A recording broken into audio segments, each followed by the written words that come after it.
बारा पंचायत समिती भाजपने निर्विवाद विजय संपादन केलेला आहे, काय सांगा? निश्चितपणानं सुरुवातीला तर मी माझ्या तालुक्यातील सर्व जनता जनार्दनांचं, माझ्या माता भगिनींचं मनपूर्वक या ठिकाणी आभार व्यक्त करतो.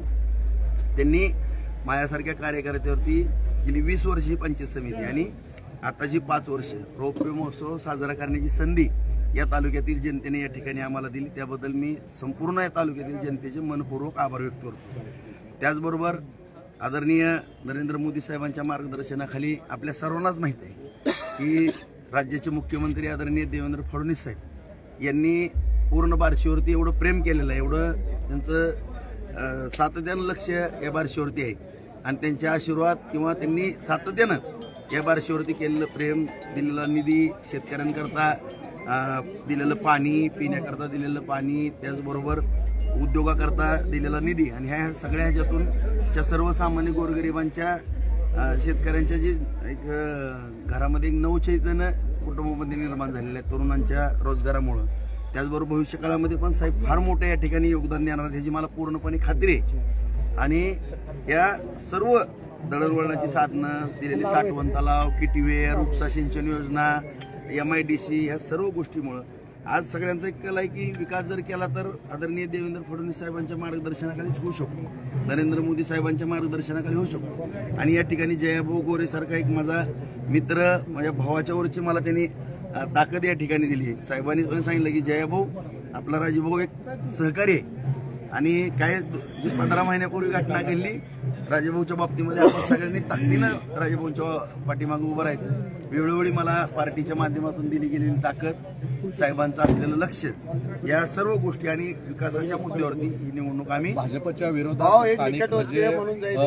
साहेबांचे मानले जात आहेत. मात्र सत्तेतच असलेले शिवसेना यांनी दोन्ही शिवसेना एकत्रित, दोन्ही राष्ट्रवादी एकत्रित करत आमदार यांनी तुमच्या विरोधात जे आहे ते सगळे उमेदवार उभा केले होते. राऊत गटाचा तरी देखील या ठिकाणी विजय झाला, काय सांगा?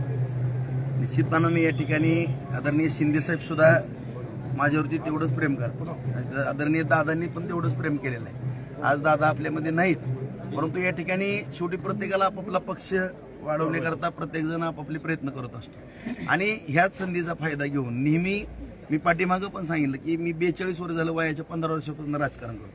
फक्त 4.5 वर्षच मी सत्तेमधलं राजकारण केलं की 2 वर्ष आदरणीय लसराव देशमुख साहेब आणि राणे साहेब आणि आता आदरणीय देवेंद्र फडणवीस साहेबांच्या माध्यमातून 2.5 वर्ष सत्ता आहे. 37 वर्ष आम्ही या ठिकाणी विरोधामध्ये काढली, परंतु ह्यांना विरोधामध्ये कधीच दम निघत नाही. तडपडलेल्या माशासारखं ह्यांची परिस्थिती आहे. त्यामुळे काही ना काही बनाव करून आदरणीय शिंदे साहेबांना पण जी काही मंडळी होती इथं जिल्ह्यातली थोडीफार, त्यांना मिसगाईड करून थोडं काही माहिती चुकीची केलेली आहे. आणि दादांकडे पण मी सुनेत्राताईंना पण आता जाऊन भेटणार आहे आणि आदरणीय शिंदे साहेबांना पण जाऊन भेटणार आहे. आणि तुम्हाला त्या दिवशी सांगितल्याप्रमाणे आदरणीय देवेंद्र फडणवीस साहेब सगळ्यांचा सत्कार करण्याकरता, बार्शी तालुक्याचा आभार मानण्याकरता साहेब लवकरच बार्शीमध्ये येणार आहेत. त्यावेळेस ही दोन्ही नेते या ठिकाणी बार्शीमध्ये साहेबांवर दिसतील आणि बार्शीकरांना आशीर्वाद देतील आणि आभार मानतील. विधानसभेचा वचपा काढला काय? सर्व विरोधकांना खाता सुद्धा उघडतात. नगरपालिका पण तुमच्या ताब्यात आली, बाजार समिती पण तुमच्या ताब्यात आली, म्हणजे ही हॅट्रिक आहे तुमच्या विजयाची. नाही, मुळात विषय असा आहे की मी विकास कामानं झपाटलेला एक कार्यकर्ता आहे आणि कधी नाही ती 2.5 वर्षाची सत्ता, 2.5 वर्ष विरोधात होतो मी अपक्ष असताना आदरणीय साहेबांना पाठिंबा दिला होता आणि मी त्यावेळेस माझे आमदार होतो, साहेब मुख्यमंत्री होते गेल्या वेळेस. त्यांनी त्यावेळेस पण मला ताकद दिली. त्या गेली निवडणूक सुद्धा आम्ही भारतीय जनता पार्टीच्या माध्यमातून भाजपची लढवली, तिथं बहुमत मिळवलं. परंतु 2.5 वर्ष विरोधात होतो आम्ही सुरुवातीला आमदार म्हणून. परत 2.5 वर्षा कालखंडामध्ये साहेबांनी एवढं प्रेम केलं की एक विरोधी पक्षनेत्याला पाठिंबा देणारा अपक्ष आमदार आहे आणि त्यामुळं साहेबांचं विशेष लक्ष बार्शीवरती गेलं आणि सगळ्या योजना बार्शीमध्ये 5,000 कोटी या ठिकाणी आपण आणू शकलो आणि सगळ्या शेतकऱ्यांच्या, तरुणांच्या जीवनामध्ये क्रांती घडत या ठिकाणी येत होती. आणि या सगळ्याच गोष्टीचं तिन्ही जी साथ आहे ती तुम्ही वाचपा काढण्याचा मुद्दा वेगळा, परंतु या ठिकाणी जे माझ्याबद्दल मी रेटिव्ह पसरवलं होतं विधानसभेला ते सक्सेस का झाले? मी फक्त विकास कामानं झपाटलेला कार्य करत होतो.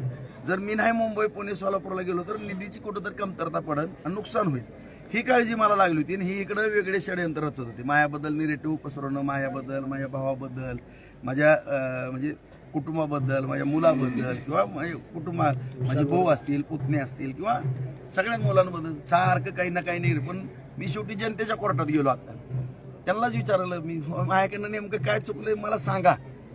ज्यावेळेस माझी चुकत दिसत नव्हती त्यावेळेस मग जनतेच्या पूर्ण लक्षात आलं की ह्यांनी जे काय वावड्या उठवल्या होत्या त्या अत्यंत चुकीच्या होत्या. राजीभाऊ सारख्या प्रामाणिक कार्यकर्त्याला आपण शिक्षा दिलेली आहे आणि ह्या शिक्षेतनं निर्दोष सुद्धा माझ्या तालुक्यातल्या जनतेनंच ती कोर्ट आहे त्या कोर्टानेच मला असं या ठिकाणी काय सोडलंय. सल्ला काय देणार विरोधकांना, सल्ला काय देणार? अशा पद्धतीचं कुणाची कुटुंब उद्ध्वस्त करू नका किंवा कुणाबद्दल अशा चुकीच्या वावड्या उठवू नका. तुम्हाला जर एवढ्या दिवसाचं तुमचं 50 वर्ष तुम्ही म्हणता राजकारण आहे, विकासात्मक राजकारण करा ना तुम्ही. विनाकारण कुणाच्या तरी काहीच संबंध नाही. जर असेल तर ठीक आहे, आम्ही शिक्षा भोगायला तयार आहे. आज सुद्धा म्हणतो कुठली चूक असेल असं जे असं मी जाऊन माझी शेती करेन किंवा माझा व्यवसाय करेन, पण चुकीच्या पद्धतीने आम्ही राजकारण करणार नाही किंवा कुणाला आम्ही असं 10-5 हजाराची झळ देणारी पण आम्ही माणसं नाही. पण विनाकारण आमच्याबद्दल आमचे व्यवसाय, आता आमचे काय 2 नंबरचे व्यवसाय आहेत का? सगळे 1 नंबरचे अधिकृत लायसन काढलेले आमचे. आता व्यवसाय करणं हा गुन्हा आहे का? व्यवसाय करणं हा गुन्हा आहे का? आणि प्रामाणिकपणानं कुठल्याही एका व्यवसायामध्ये जर आमची चिटिंग आढळली तर जी शिक्षा आहे ती आम्ही भोगायला या ठिकाणी तयार आहे. परंतु आम्ही आणि ह्यांनी कधी आयुष्यात उद्योगच केले नाही आणि आमच्या व्यवसायाबद्दल टीका करत राहिले. भाऊ 3 निवडणुका झाल्या, मात्र कार्यकर्त्यांची अशी इच्छा आहे की आता भाऊचा जो पराभव झाला होता तो भाऊला पण पक्षाने जे आहे ते न्याय दिला गेला पाहिजे, अशी कार्यकर्त्यांची इच्छा. मी कधीच अपेक्षा MLC ला वर्णी व्हायला पाहिजे अशी इच्छा कार्यकर्त्यांनी मी अपेक्षा ठेवून काम करणारा कार्यकर्ता नाही. आपल्या सगळ्यालाच माहित आहे साहेब माझ्यावरती किती प्रेम करतात, पण मला काम करत मला तुम्हाला आता सांगायला आश्चर्य वाटतं की साहेबांनी पाठीमागच काही विचार माझ्या बाबतीमध्ये करण्याचा प्रयत्न केला. परंतु मी सांगतो की प्रामाणिकपणे मला जनतेच्या कोर्टातनं न्याय पाहिजे होता. मी गेलो जनतेच्या कोर्टातनं न्याय घेतला आणि पुढची माझी वाटचाल एक भारतीय जनता पार्टीचा कार्यकर्ता या ठिकाणी करत राहणार. नगरपालिकेच्या वेळेस देखील तुम्ही आत्मविश्वास व्यक्त केला होता की 18-0 निवडून येतील काय? नाही, मी सांगितलं ना तुम्हाला, शेवटी एखाद्यावरती अन्याय झाला ना, शेवटी ही पाहणारी जनता आहे. शेवटी माझ्या किंवा माझ्या परिवारावरती या ठिकाणी अन्याय झाला होता, हे सगळ्यांनी पाहिलं, सगळ्यांनी खात्री केली आणि ती थोडा पिरियड होता, मला फिरता पण आला नाही जास्त. मला शहरामध्ये तर मी 2 दिवस पण फिरू शकलो नाही. 7,500 मतानं शहरामध्ये 2 दिवस पण फिरता आलं नव्हतं मला. आणि ग्रामीणमध्ये पण बरीच मोठी मोठी गावं जे आम्हाला 500-600 प्लस असायची ती 200-150 अशी मायनस गेली. आता बघा तुम्ही रिझल्ट कसा आहे, जवळपास 54,000 मतांनी आणि शहरातलं 46, जवळपास 58,000 मताधिक्य. आज या बार्शी तालुक्यामध्ये जनता एवढं भरभरून प्रेम करते आणि माझ्या माहितीप्रमाणे जिल्ह्यामध्ये आणि राज्यामध्ये रेकॉर्ड असेल. भाऊ तुम्ही एक दावा जो आहे तो केला होता मार्केट कमिटीलाच्या निवडणुकीस पण केला होता आणि आता ह्या वेळेस पण तुम्ही केला होता की 6+12 सगळे निवडून येतील, एकही विरोधकांना जागा मिळणार नाही असा दावा केला. काय नेमकं गणित जे आहे ते तुम्ही मांडलं?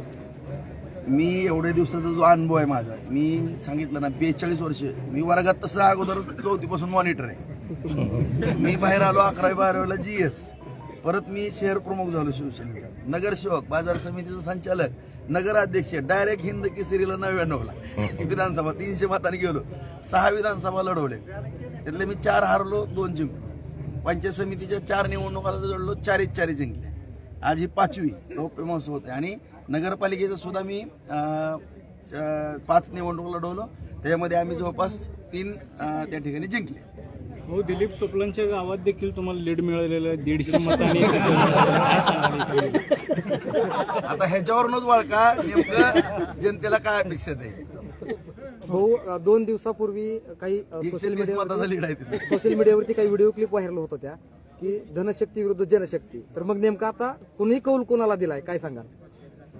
असा विषयच नाही. आपल्या सगळ्यांनाच माहित आहे की हडपसरच्या प्रॉपर्ट्या बघा, कासरवाडी रोडच्या प्रॉपर्ट्या बघा, आज कशा करता कुठं गेले होते, सगळं तत्व बाजूला ठेवलं आणि किती पक्षाची युती केली सगळी.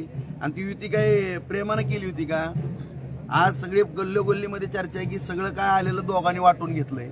नगरपालिकेत खर्च झाला, मार्केट कमिटीला खर्च झाला, म्हणून या गोरगरीब कार्यकर्त्यांना वाऱ्यावरती सोडता तुम्ही. स्वतःच्या निवडणुकीला धनशक्ती जनशक्ती दिसत नाही. आताच कार्यकर्त्याच्या निवडणूक कार्यकर्ते वाऱ्यावर सोडले. मी तुम्हाला खोटं बोलत नाही. या 18 पैकी 10 जण मला पाठिंबा देण्याकरता आले. नाही म्हणलं तुमची लढत आहे, मी असं चुकीच्या पद्धतीने राजकारण करणार नाही.